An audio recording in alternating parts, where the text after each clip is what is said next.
money, finances. And I was hoping everybody here didn't need this, that we were beyond that. But in this sharing, I have taught financial peace for about 15 years now.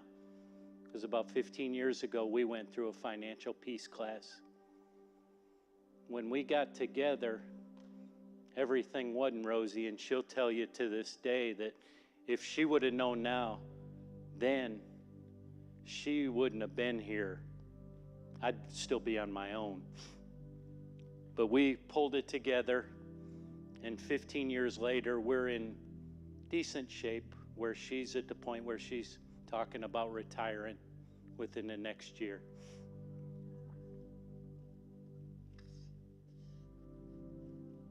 But I found a few things this week, just little cute things that, the Bible contains roughly 500 verses on prayer and faith, and well over 2,000 on money.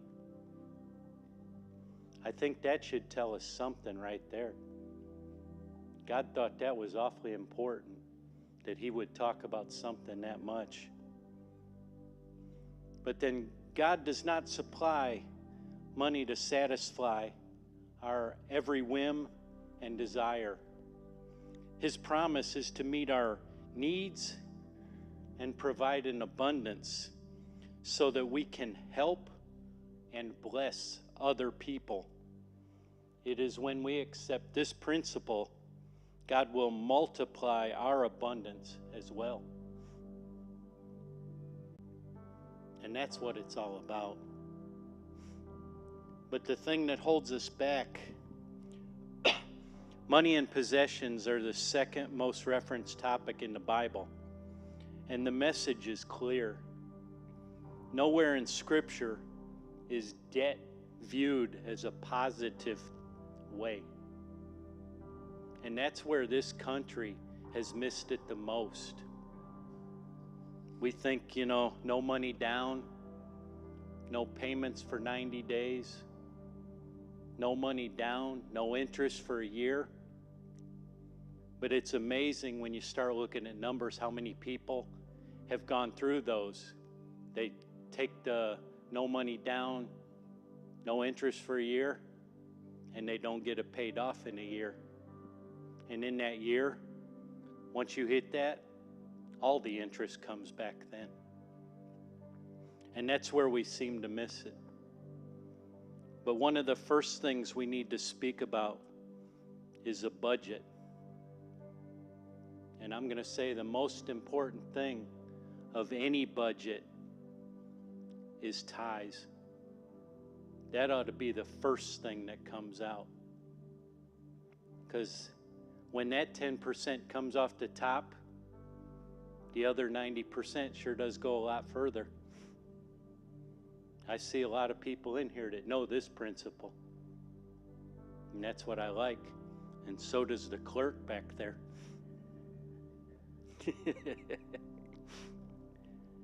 But the big thing that does get us,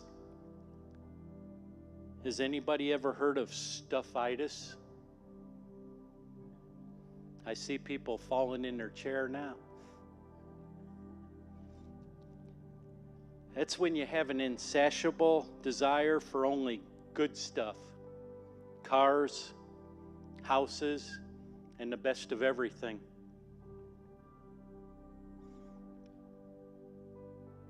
There's one reminder on our money to avoid stuffitis, and it says, "In God we trust."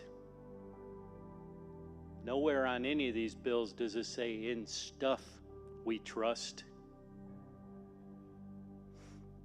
Where do we start with this journey? It's kind of like the movie What About Bob?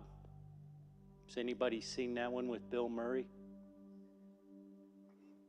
He's a crazy man, which he plays real well. And his psychiatrist that he goes to has written a book. And he talks about baby steps, one step at a time.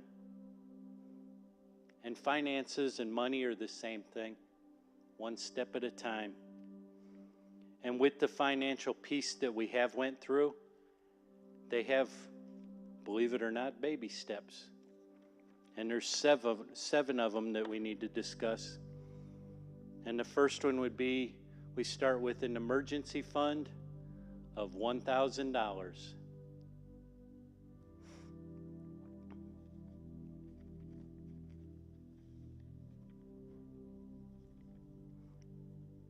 I tell you not to worry about your life. Don't worry about having something to eat, drink, or wear. Isn't life more than food or clothing? Look at the birds in the sky. They don't plant or harvest. They don't even store grain in barns. Yet your Father in heaven takes care of them. Aren't you worth more than the birds? Can worry make you live longer? I love the old King James Version where it asks, can you add an hour to your life by worry?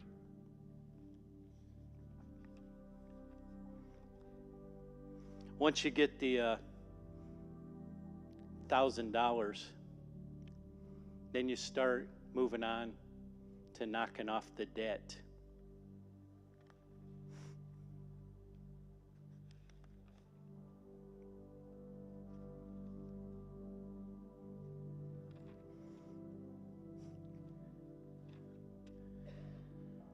Proverbs 22:7. The poor are ruled by the rich, and those who borrow are slaves of moneylenders.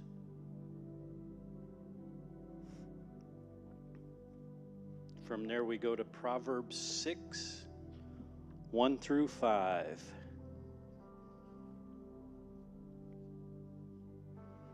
My child, suppose you agree to pay the debt of someone who cannot repay a loan.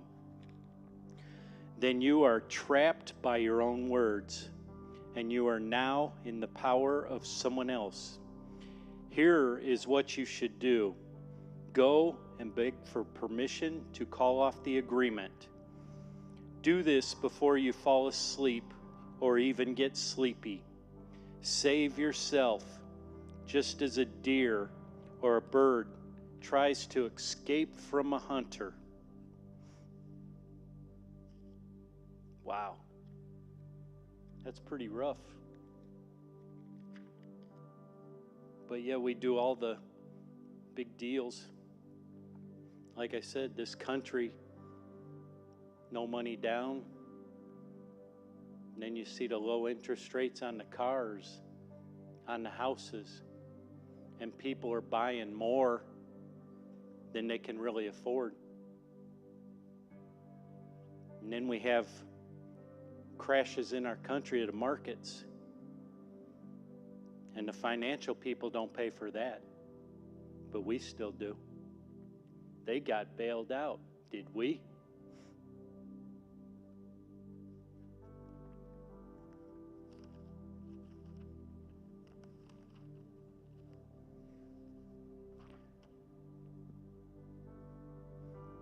And with the debt and paying it off,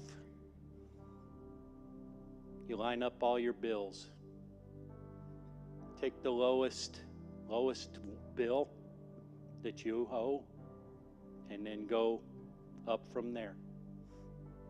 Because if you see that you're getting something done, it gives you hope. We have the greatest hope, and that's Jesus. That's our example for all of this. Once you get the debt paid off, you go for a full emergency fund, which is 3 to 6 months of living expenses. Seems like quite a bit, but once you've paid off all your debt, leaves you a lot of room for extra.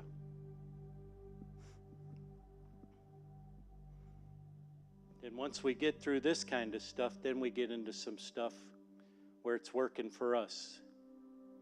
From there, with Baby step 4, we go into investing 15% of our household income in retirement, where your 401s at work that are matching anything, take those, and then from there, go on to your Roth IRAs. Those IRAs,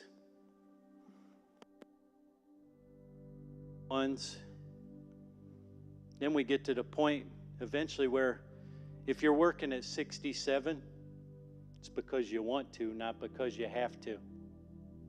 I know all of us don't want to be a greeter at Walmart.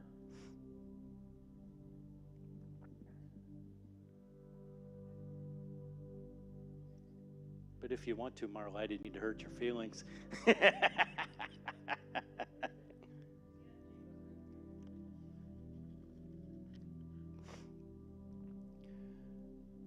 Once we get investing, and then we're making some money, so then we do have a possibility of someday retiring.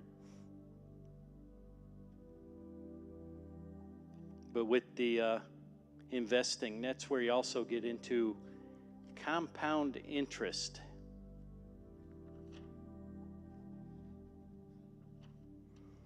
Compound interest is the addition of interest to a principal sum of a deposit.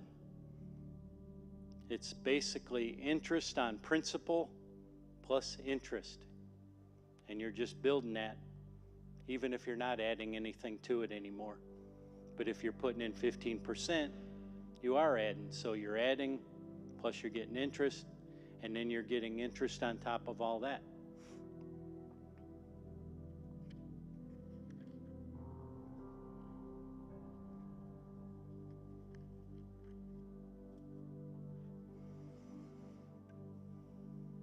Next, we go to baby step 5. Save for a children's college fund.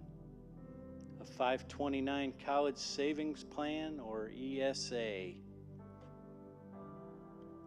You know, there's 4 main areas of money that children need to learn. And they get nothing of this in the school. They don't teach them money. So many kids graduate from high school and have no idea how to balance a checkbook. And that's probably over 80% now. So what are they teaching the kids? They teach them anything useful in the real life world? But the 4 things that we can teach them is to work, is saving, spending wisely, and giving.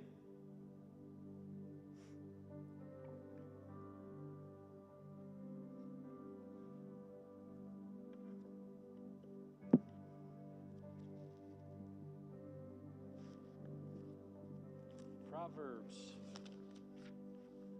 22:6. Teach your children right from wrong, and when they are grown, they will still do right. And then it goes right into the poor are ruled by the rich, and those who borrow are slaves of moneylenders, which we read about in the debt part. But kids need to know this too.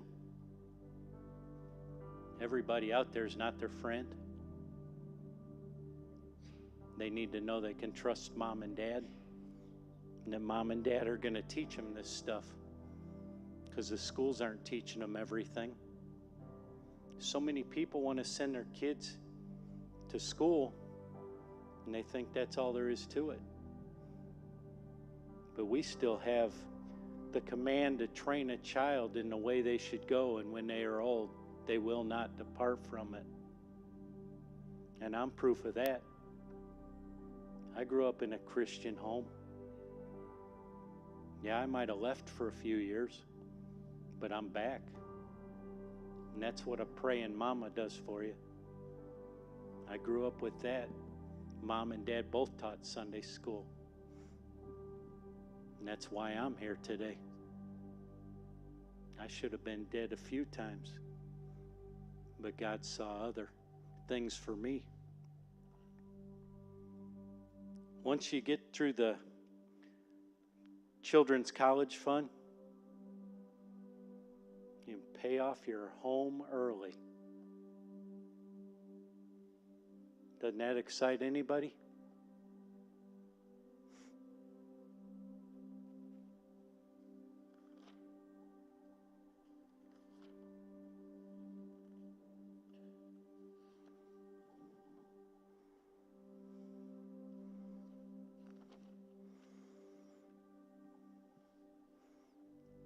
You know, before I get to that, about the college part, if you are already wise, you will become even wiser.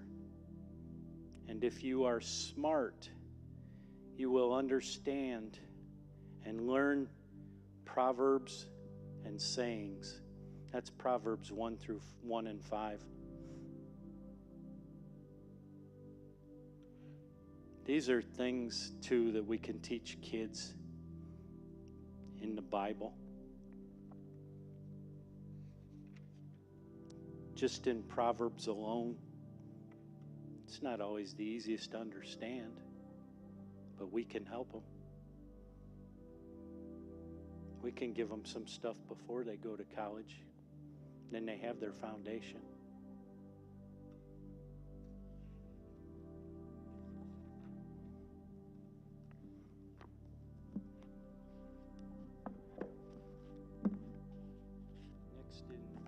Next in Luke 14:28 through 30. Suppose one of you wants to build a tower. What is the first thing you will do? Won't you sit down and figure out how much it will cost and if you have enough money to pay for it? Otherwise, you will start building the tower but not be able to finish. Then everyone who sees what is happening will laugh at you. They will say you started building but could not finish the job.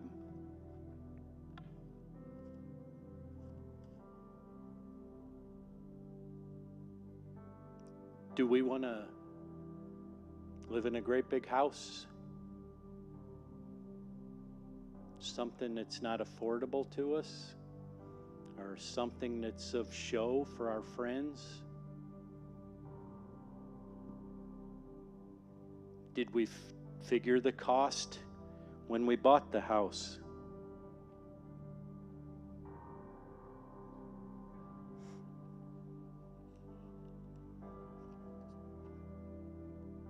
Did we pray about it?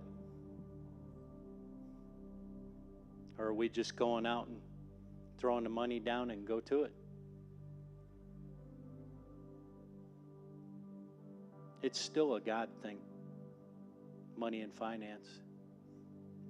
And that's why He gives us so many scriptures on that. I had to pull out a new Bible. I just got a new financial stewardship Bible. Actually, I didn't just get it.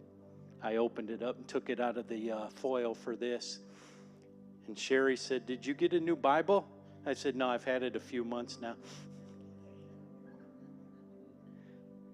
See, and this part too is all new to me. We've been teaching this class and doing this for about 15 years. But she was always here. She would always throw the rough stuff at me. You know, as I told you, if she would have known then what she knows now, she wouldn't be here. Well, let me rephrase that. I wouldn't be here. Because she said she's not leaving her church, I can go. But, you know, too, with the ladies, usually, there's that thing called a gut feeling. And you ladies get those when something isn't right. And Sherry's very good with that. And if she said, "I'm not feeling good about this," I'm going with that and running. Because that usually means something isn't right. But that's something when we're in this, and if you can get the finances together between a husband and wife, you can bring it all together. Because divorce and problems, finances are going to be one of the biggest, any way you look at it.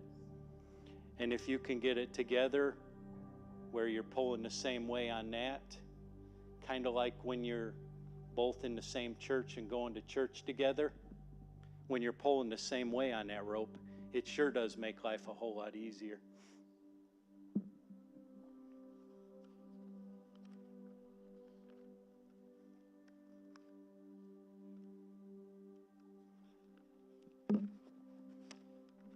But when you get through all this and you're through with all these baby steps,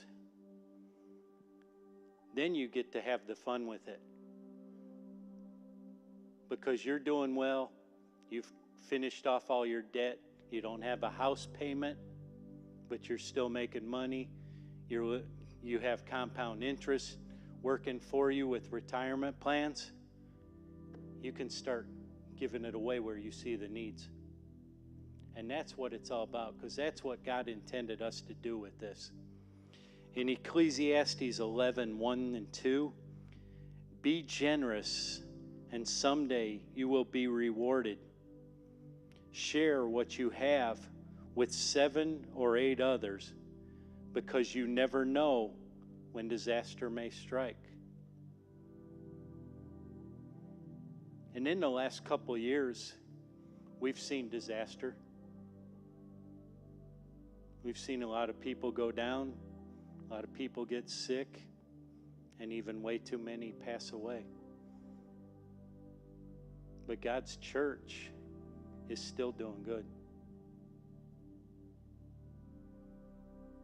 Because we're living off of principles.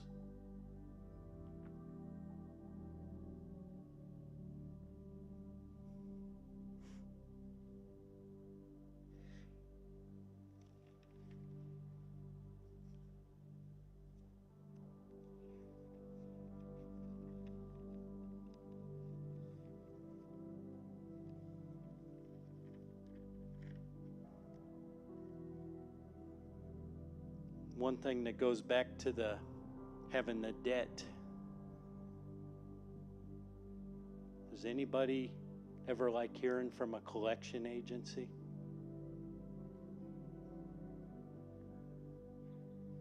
But doesn't it give you an uncomfortable feeling when you see on the phone it's coming from this debt collection?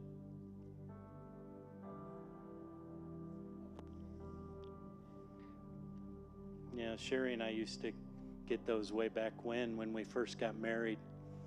And she was coming from a bad experience, and I had came from 2 bad experiences.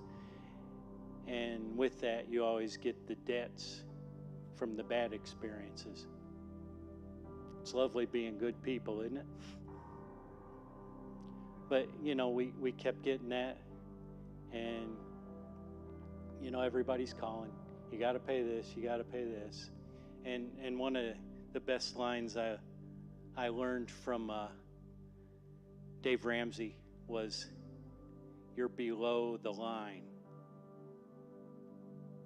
Debt collection people, what do you mean I'm below the line? I have this much money, and that's as far as it goes, and you're below that. So you're not getting paid this month.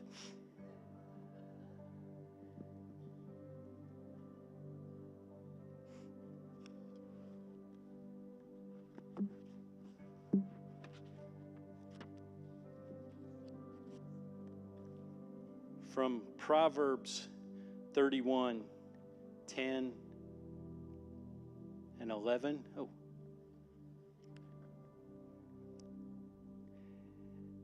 This goes back to the part about the gut feeling and the wife. A truly good wife is the most precious treasure a man can find. Her husband depends on her, and she never lets him down. She is good to him every day of her life, and with her own hands she gladly makes clothes. Well, you don't ever hear anything in the Bible about a man making clothes, do you?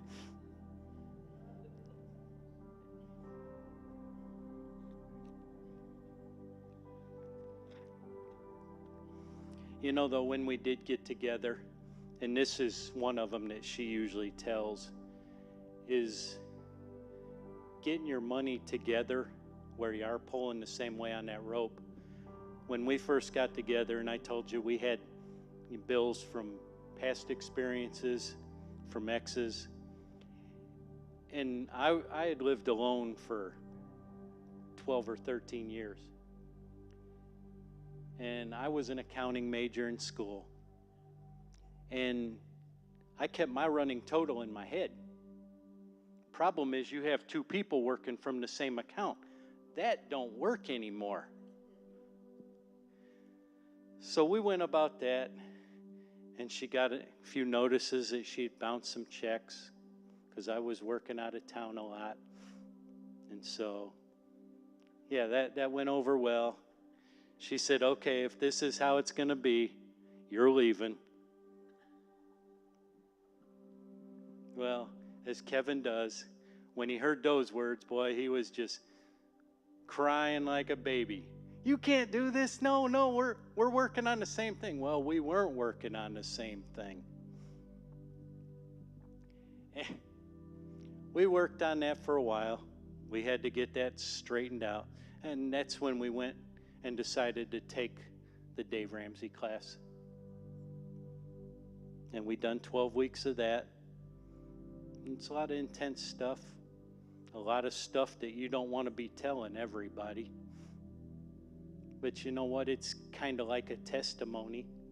When you do that, somebody else needs to hear it. And then God, in His ever great sense of humor, decides, oh, maybe you need to teach it. After what we come through, you want me to teach the class? Sometimes it's funny. Sometimes it's not real funny. But you know, there's a reason and a purpose. And God's put you there for something. And we definitely don't know why that is.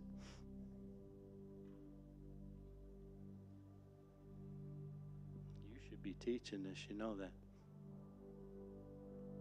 We've had many people come through this class. But I say probably the best couple we had was little Dale and Shannon.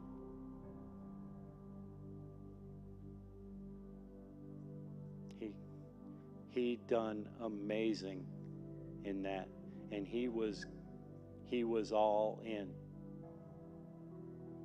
But you know, and that's what this is. We're working on an inheritance for our kids and our grandkids.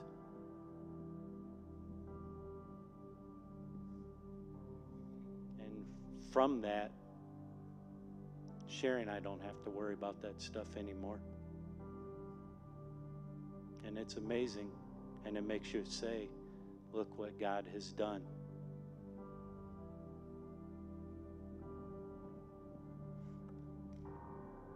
But we've seen others come through that have done the same thing. And that's what makes it rewarding. Because, yeah, we messed it up, but we got it straightened out so we could teach others, hey, don't make the mistakes that we have made. Some people don't want to hear it.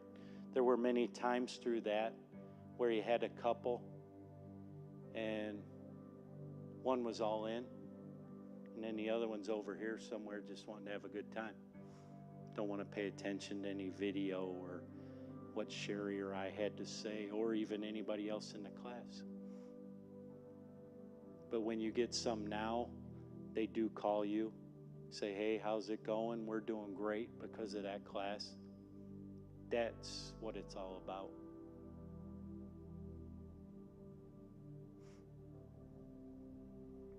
But that's what we're here for, is to help others. Because as they don't teach it to the kids in the schools, there's a lot of parents that don't teach it either.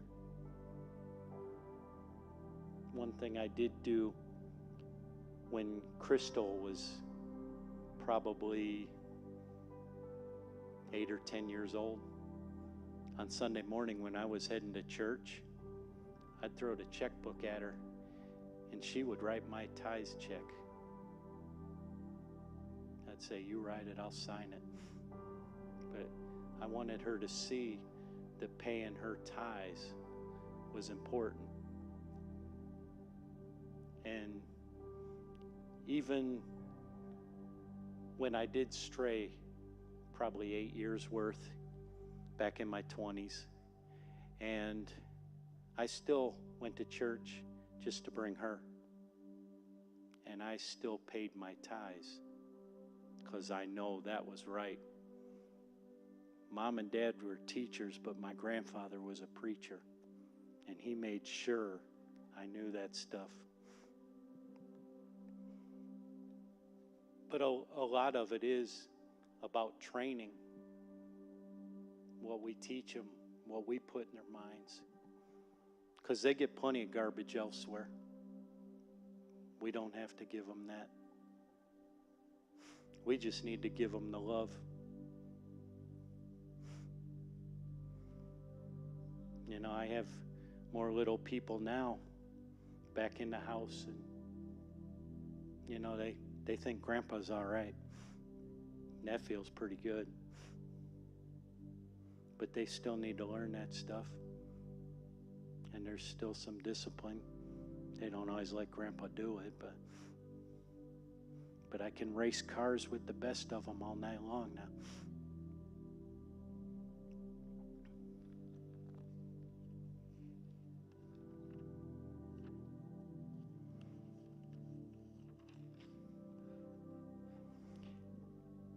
And this week, now that we have the baby bottles for the mission over here, right around the corner, and they're doing the baby bottles to raise money to help the young ladies and the babies. And we got one of those, and Royce and I have been working on that this week. But that's all part of that giving once you're through paying off the debt. And that's the biggest part. And that's why the budget is so big in this, because you have to live below your means. And this country is not one that does that. You know, we like to live it high off the hog. We like everybody to think, you know, that we have all this.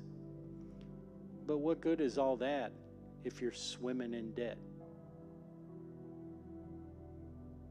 It's not comfortable. Because if you're swimming in debt, that bathing suit's probably too tight anyhow.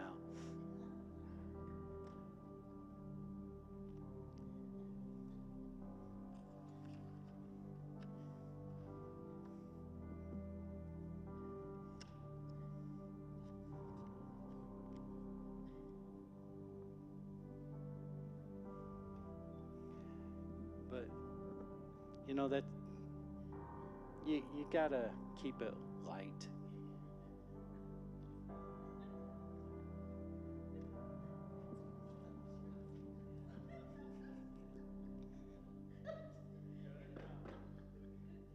Got her started.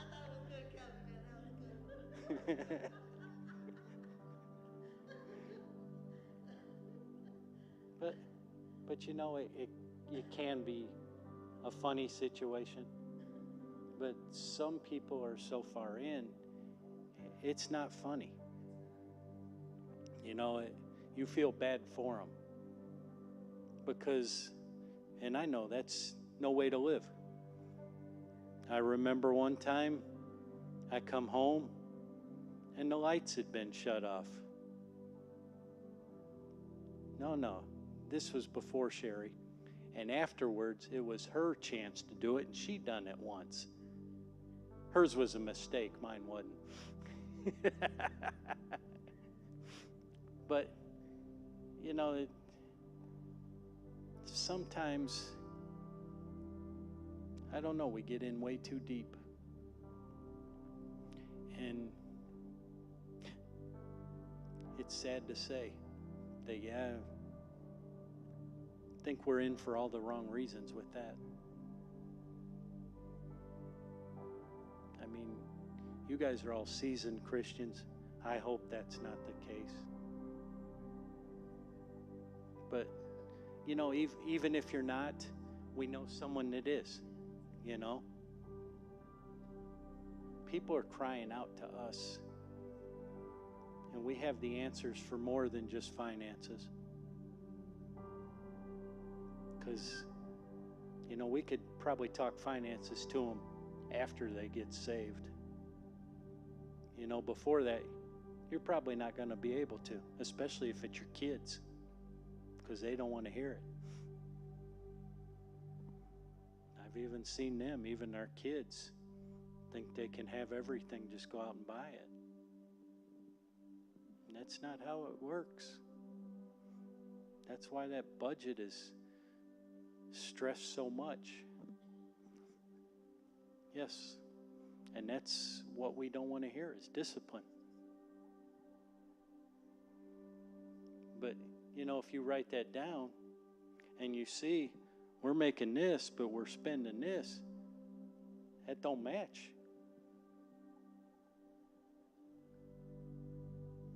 So something's wrong when you're upside down.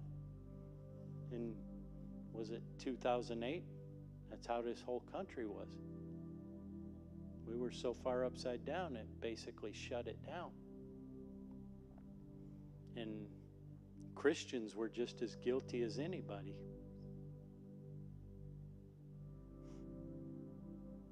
I can say this tonight, some of the guys wearing those big fancy suits, more than a pair of jeans and a t-shirt, I'm sure. But that's that stuffitis thing where it's above us, especially our pay grade.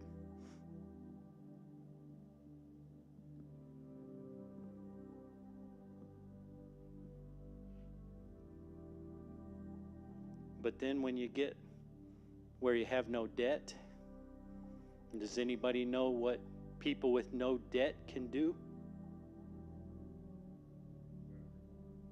Exactly, anything they want. And when you get there, you can live and give like no one else. Keep building wealth and become outrageously generous, all while leaving an inheritance for your kids and their kids. Now that's what we call leaving a legacy. That's what I say of my parents and my grandparents, the legacy that they've left me, and the one that is grounded in faith and in Jesus. That's the legacy I am most proud of, because they showed me how to do it right. And that's worth more than any money. But we still have to have that to live. We still have to get by. But as the verse said, the birds have food, don't have to store it in a barn. God takes care of them. He can surely take care of us.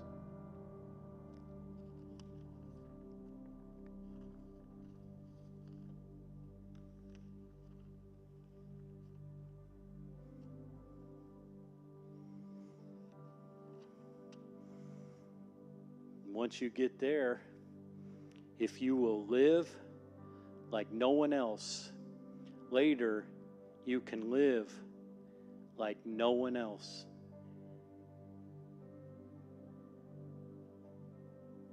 Because we're 67 and Jimmy's the only one working at Walmart. But he likes to talk with people, so he would love that. And then he wouldn't drive Marla crazy.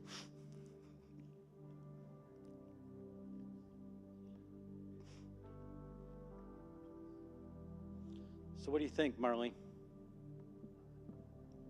Anything.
Well, you know, we could all retire if it wasn't for insurance. Exactly. Yeah. So it's just, I mean, that was something not talked about in the household. So Mm-hmm. that you learn money habits from watching your parents. Yeah. You learn money habits from one, at home. I mean, that's just what you learn. And we figured it out on our own. Well, I'm in the same boat with you there. My parents, they were good with money. Yeah. My mom never worked, but they didn't discuss it with us. They didn't tell us anything. That was my dad. He was a good husband. And he did it all. We didn't know nothing. So we just figured it out. Mm-hmm.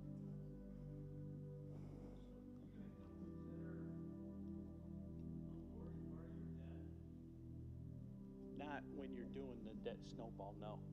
That comes later on.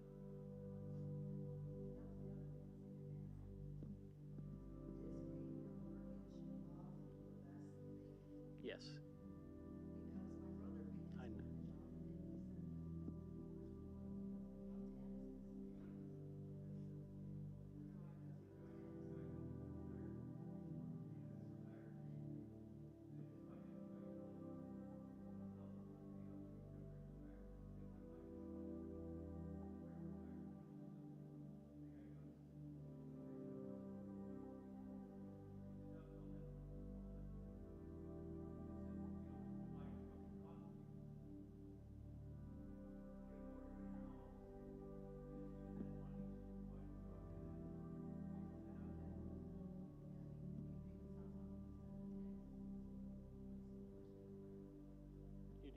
You'd have to look at numbers on case to case.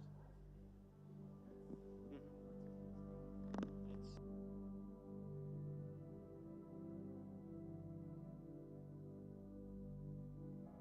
of course, right after we had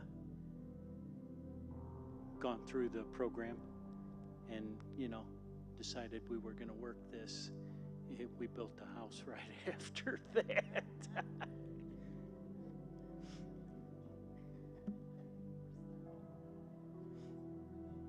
But we have a year or two left, maybe. Yeah.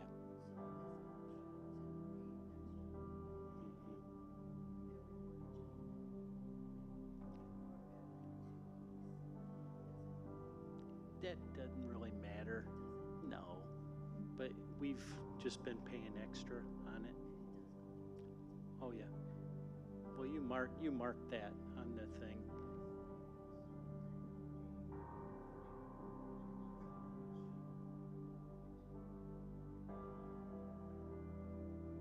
Mm-hmm.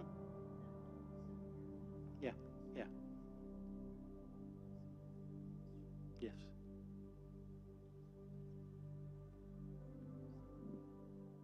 Yes. Well, and then once you do that, you have to be disciplined because you still have to pay the taxes and insurance, and you're used to that coming from your mortgage company. So you need to put that money aside each month like they were doing. So you have that, and that's where you can get in trouble. Okay. But see, if you're not making, say, $1,000 house payment each month, and you just take that and put it in the bank, well, and then you're going to have plenty of money for your taxes, your insurance, and then you're also building up your money in the bank, or you could even start taking that and put that into something where you're going to make something off of it, because it's not going to make anything in the bank.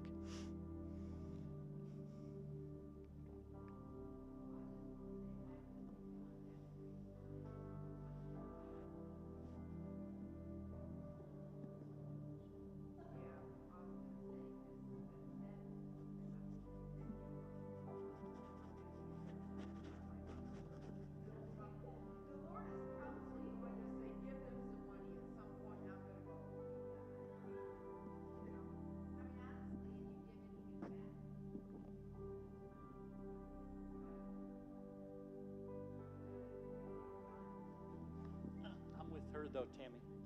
Quit speaking then. I mean, you know what I mean? You're always, I mean, I'm young and at this point, I can't retire forever, you know, and, I mean, I like to say I'm gonna be debt free, but chances are in this lifetime, I might not be. You're gonna. But I have to keep speaking into a gonna. It's gonna happen. Right? Yeah, tell her, Lynn. Tell her, Lynn, I don't listen to anything. I used to speak stuff like that. Huh? Hey, mine's paid off, my chick's paid off. I got no credit card debt, and I've been in credit card debt probably a bajillion times, and I'm credit card debt free. You gotta keep staying focused. And it's discipline. You start going through your budget and stuff, and you start seeing all the money you spend on different little things here and there. I'm telling you, finances are one of the worst things to deal with because people don't want to get involved. You know, I don't own a credit card because I know myself. Exactly. But- and I keep doing it too because I knew myself. We knew ourselves. I have not owned a credit card in probably 9 years. Yeah. but I know myself. Yeah. with that, for 1 month, get you a little notebook and just write down everything you spend. You'd be amazed. We don't take like lavish vacations. Then I probably would not have. I wouldn't get to go to gigs. Come on now. No, just, but first go through the month and see, and just see where you're spending your money like that. Because that's the first thing we do with that class. We give out the little notebooks and say, here, write down everything for 2 weeks. I'm gonna be debt free, but I'm just saying. When you were saying. Yeah. That when you're debt free, then you can start. That's when you can start thinking about giving it up. We- Well, I can't wait that long. You feel there's. Marlene, If I lived we out have there, Hulu, I'm $7 dead. a month. That's what it was. I just signed it. So we did that for someone. Huh? You don't mean that you can't start giving till after you're dead. No.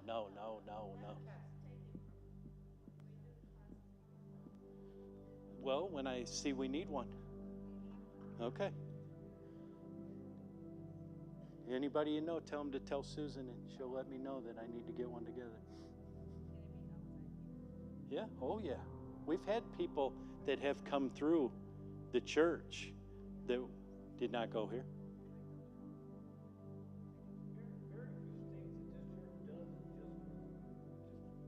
No, we're glad to involve everybody.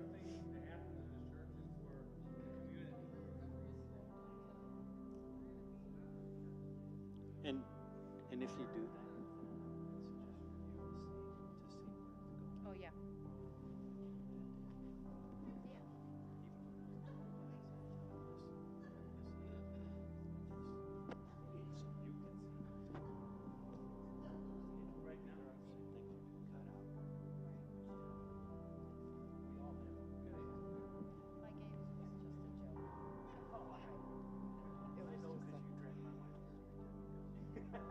Oh, she's